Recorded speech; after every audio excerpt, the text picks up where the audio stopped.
Hey guys, while I normally post a lot of BMW related stuff or even old Camaro related stuff, I kind of got bored with all that. Got a new toy, got a 2008 FJ here, and one of the first things that I'm going to do to it is I'm going to clean the MAF. And this thing doesn't get like great mileage. I don't think they probably got great mileage new, but it is 2022, so this thing's got some age on it. It's got 236,000 miles on it.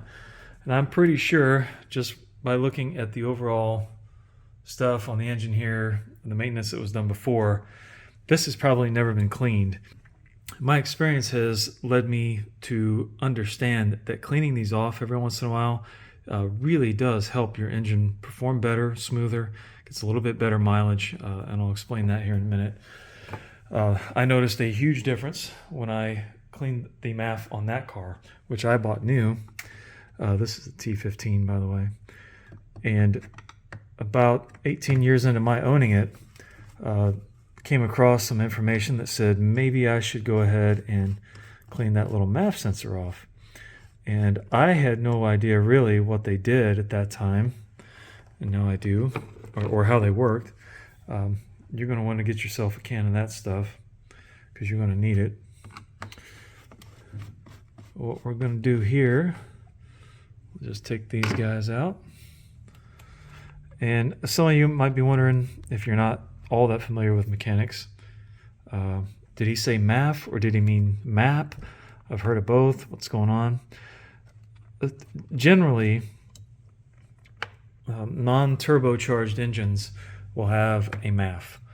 The MAF, mass airflow sensor, is always going to be in the intake airstream somewhere before the throttle body, definitely before the intake.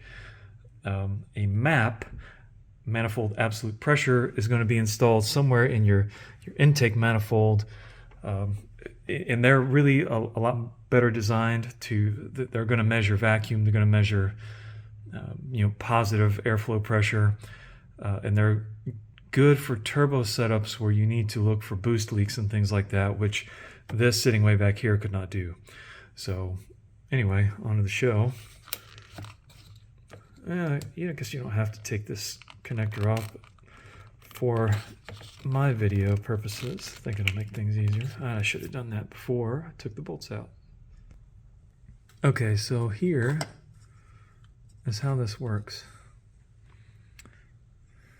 So right here, you see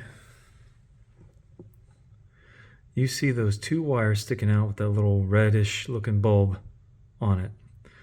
You can see the two wires there, if you can. They're a little dirty. The front of that bulb is a little dirty. You can kind of see through it.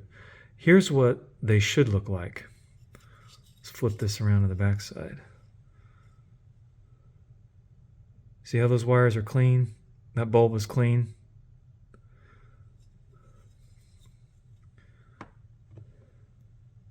There you can see they're dirty. This is not the worst ever. But what happens, the way this works, is that those wires are heated. I don't know what the voltage is on them, but the car sends some voltage through the wires, heats up the wires a little bit. As air comes through this pipe and is sucked into the engine, it whizzes past, right past those little wires, and it cools them down. Depending on how much it cools them down, the engine, the PCM, can know how much airflow is actually coming in to the car. And then it uses that along with the information it gets from the O2 sensors and everything else to adjust the fuel injectors, the fuel flow into the car.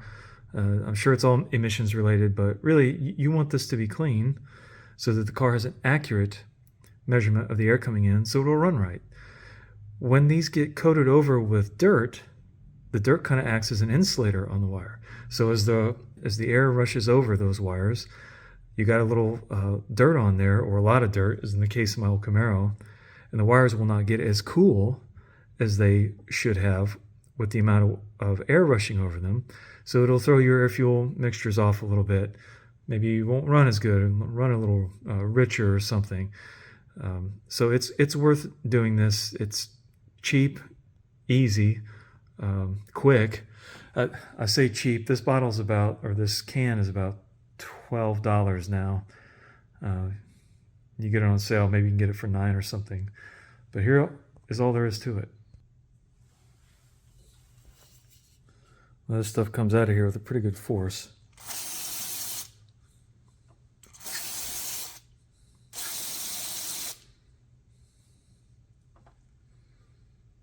But it evaporates very quickly, as you can see. Don't be chintzy on it, even though it's pricey. When that dries, what we hope we see is some shiny stuff like we saw on the backside. Well, it's not totally shiny clean, but it's a little bit better than it was. Your mileage may vary. I'll pop this back in, start it up, see how we do.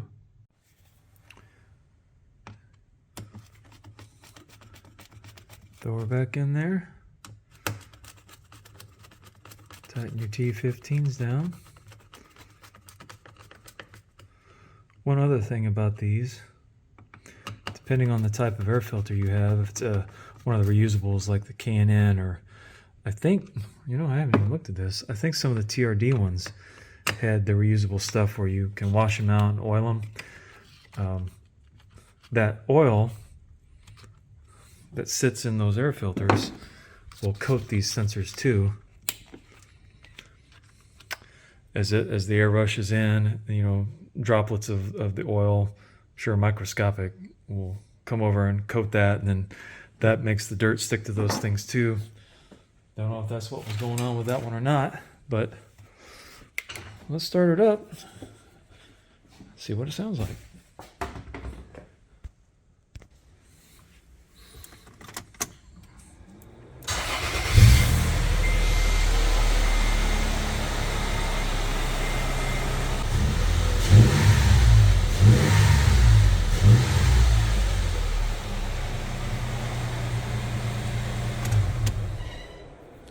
Sounds pretty good to me.